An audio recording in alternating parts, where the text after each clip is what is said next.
Hey friends, it's Dennis at 3D Mini Magic. I'm continuing my story of my journey through the world of 3D printing. If you watched the previous episodes, I have talked about how I started with an Elegoo Saturn IV Ultra.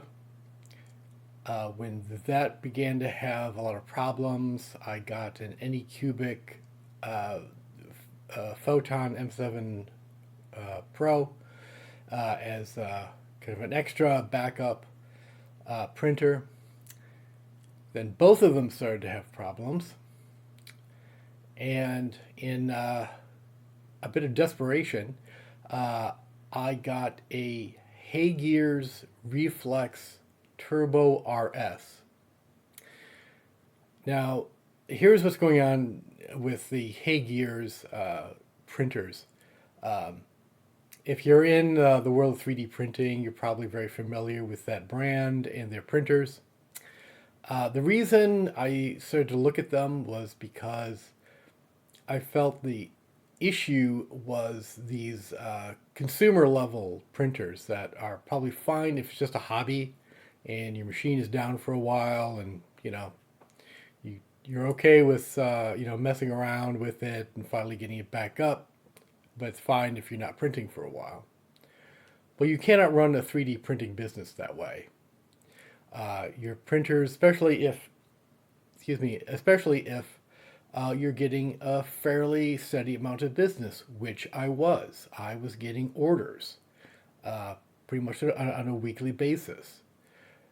So I had and I would do things. I extended the shipping time to the customers, so I had more time to get the printing done. But that doesn't matter if your printers aren't working. So I thought, well, could I go pay a little more and get a slightly higher grade of printer that would be more reliable? And it seemed like the step up from the $500 Elegoos and Anycubics was the HeyGears. And again, if you know your 3D printers, you'll know the story with HeyGears. It works a little differently than the other printers I just mentioned, for example. They call it a whole system of printing. They have a proprietary set of resins that they want you to use, and of course they have their own proprietary slicer, which is a lot of them do. But their slicer, the HeyGears slicer, you set up of a print file is very easy because you drag and drop your STL files to be printed, and then you tell the software which model HeyGears printer you are using, and it's only the HeyGears printers show up, and which of their resins you are using, and then there's a few things like slice. Really, then it's just they have some. I don't want to go into too much detail in this video, but they have some accessories to the printer. You tell them whether you have them or not, and I don't. I just got the printer. And they throw in, a couple of bottles of resin. So cool. I figure I've got something to start with.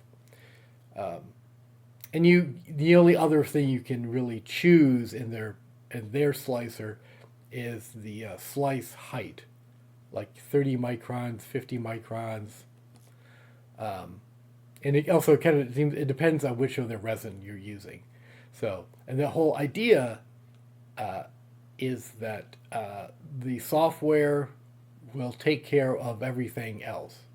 And in fact, if you have an option to just let the slicing software prepare, inspect and repair the STL files, arrange them on the build plate, do the supports, basically just do everything for you. And you send the file to the printer and you print. And for me, that's great. I do not want to spend a huge amount of time and resin calibrating or trying things or leveling or doing any of that. Just like, when I buy a car, I buy a car that I just want to get in, start, and drive to wherever I'm going. I'm not really a gearhead, and I'm not a hardware person really. I mean, trying to do this makes you a hardware person, and I understand, why it's important to I understand why it's important to know how the printer works, and I also understand everything breaks. Every machine eventually breaks. Every printer has what are called consumables, which are things that you're going to have to periodically replace. I understand that. Uh, Part of it is how often you have to replace them and how often things are going to break down and how easy it will be to get them fixed. So, anyway, I'm really getting desperate because I've got a business that seems to be growing, doing well, uh, but I suddenly can't. I'm about to lose because I can't fulfill my customers' orders. So I get the Hey Gears, and and I just use it as instructed, and uh, and it works great. I do everything I just mentioned. I'm like, I don't want to mess around. If it can do good supports, then great. Um, and also, before I bought it, I watched a bunch of, I went down the usual YouTube rabbit hole of looking at various product reviews. A lot of people really like it, that it does work as advertised. I mean, the biggest criticism people seem to have is the people who want to, adjust things in their print files. How many seconds it waits before retracting and the layer height and stuff like that. I don't care. I mean, I don't care about that. I care about it prints. The prints look good. The prints do not fail. I have something I can ship to a customer, not the gray pile of shame. I cannot send a gray pile of shame to a customer. I cannot sell a gray pile of shame. Once you get into the world of business, by the way, if you're in the 3D printing hobby phase and you're thinking of going professional, make a business out of it, that's that's how you have to start thinking of it. Uh, if you're someone like, oh, I like to mess around with layer heights and speeds and so forth, you may not want to be a professional 3D printer. You might not want, at least you certainly probably don't want to be the business owner. Because once you're the business owner, you just want to ship the fucking product to make the fucking money. Because that's what I do. As I've over the years, I've come to feel that when I hear people say like, oh, well, there's the software industry, there's the telecom industry, there's the financial services industry, so on, the construction industry, so forth. There's only one, or you're right. I like say the business, the construction business, the telecom business, the software business. There's actually only one business. It's the business of making money. However, just you happen to be doing one particular thing to make that money. And if you're in the 3D printing business, you're just trying to print stuff that you can sell. It's the business part has to come first. Um, anyway, uh, okay, well, boy, do I ramble on these? Yes, I do. Um, so I, so I got I got the Hey Gears, and began using it instructed, and it works great. Um, the only issue I had one issue with a one item. It was funny, and the prints came out great. I like I said with the resin I was using, there was kind of a very small layer height for most detail, then a kind of medium setting, like 50 microns was the medium setting, and then there was 100 microns for the fast setting. Medium medium setting took quite a while compared to the other printers. Things that took like about 3 hours to print took like 5 or 6 hours to print at the medium setting on the HeyGears. So then I tried the 100 micron, and I thought I had perfectly a fine level of detail with it. So I'm like, and those printed pretty fast. It's like, okay, great. And so far, as I record this, the HeyGears that's my workhorse. It does really, it's printing really well. The other, I started to say the one thing that was a problem. I get into I had only two issues. One, it was this creature with it was just the arm, and the fingers. There's this one hand of this creature that did not wear the pinky did not really print correctly, and I mean, I think I understand why. I mean, anytime you have it was a very small piece. It was like less than an inch long, and when you have and the fingers comparatively are going to be a pretty thin layer. So at any time, I can tell you in 3D print, anytime you have like kind of a long thin edge, a long thin piece, like this happens when pieces have like a sword or a spear. Things like that, any kind of a long thin edge, a cape, cloak, anything like that, you can often have problems because it just don't always print very well. And it's kind of funny that HeyGears had trouble with that because the other printers did not have a problem with that. And I reprinted a couple times. I did my own manual supports. I used I let HeyGears take care of it. That had the issue. I tried manual supports, still the issue. The other one that failed. I don't hold it against HeyGears too much because it was a piece that it came pre-supported, and the supplier for these figures. Sometimes they're pre-supported work on printers, and sometimes they don't.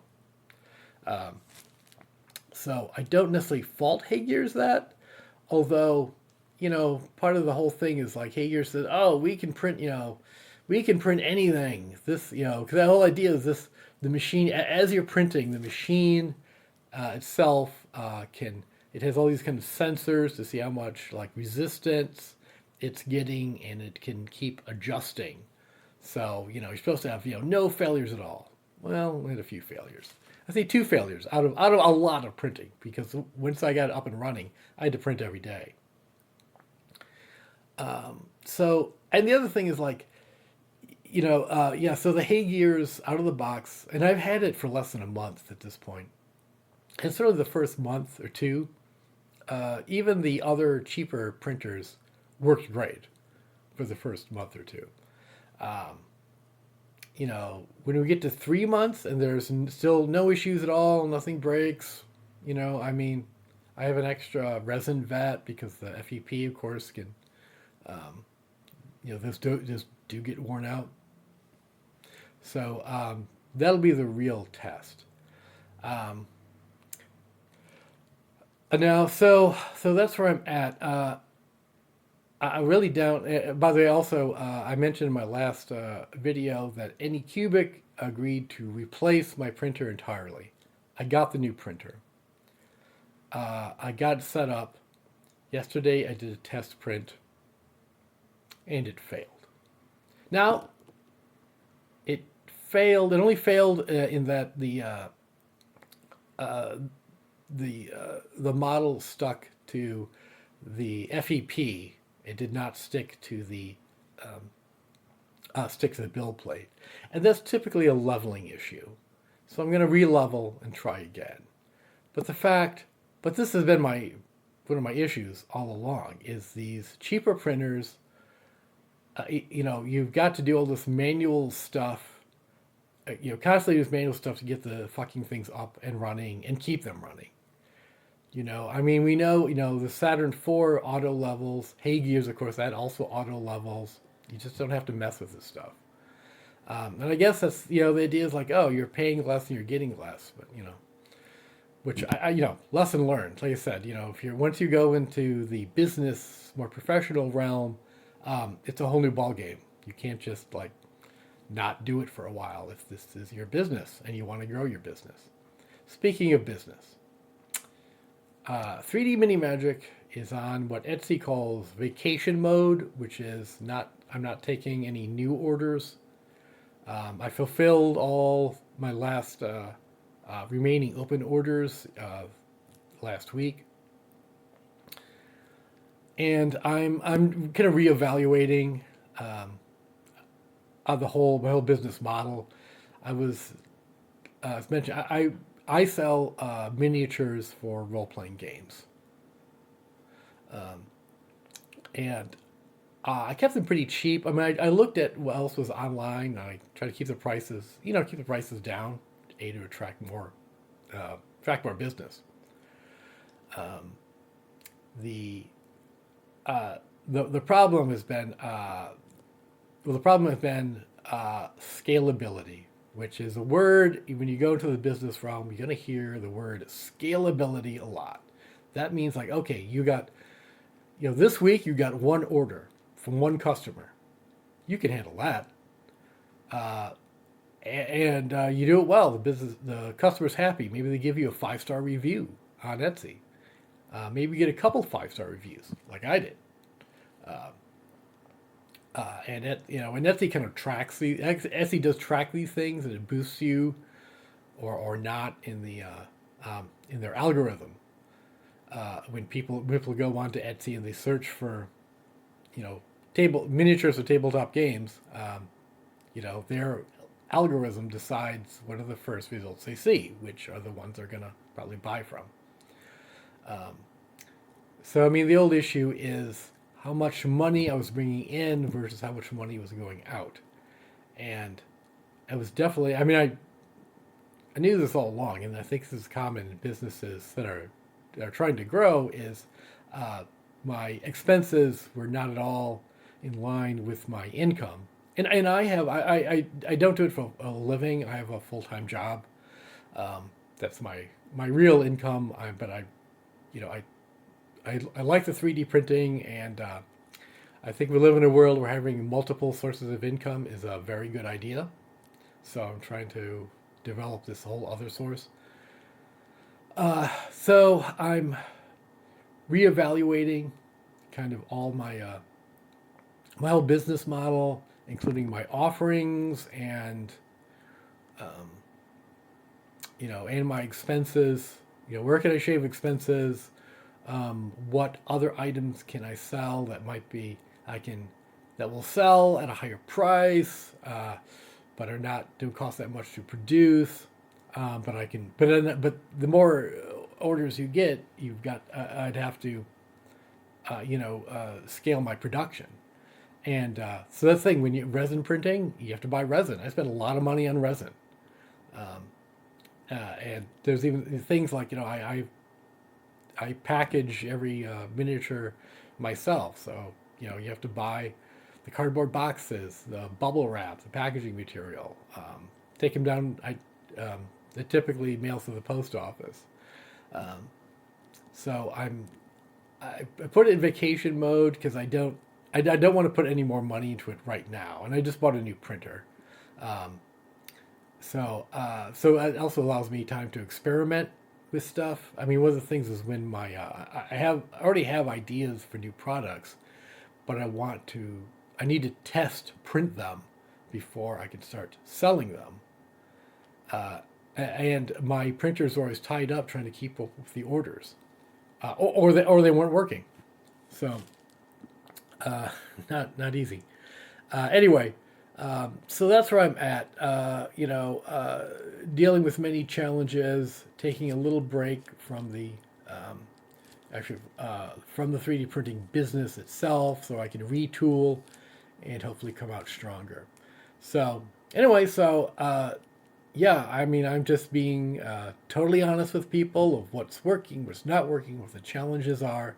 Um, you know, you can if you've gone down this path at all, feel free to chime in the comments about your experience. Did you have a great experience? Did you avoid the pitfalls that I've had? Um, feel free to chime in and just it's YouTube, so there's clearly no rule about being too polite. Although comments are moderated by me, so if it's just if you're just going to be mean and abusive, do not expect your comment to show up. But if you have something constructive or interesting or any kind of insight um, uh, to put in a comment, I welcome that, and you don't need to be polite to me. It takes a lot to make me cry. So just go ahead. Say what you feel, and say what you think. Okay. Thanks. I hope you all have a great day, and I wish you the best.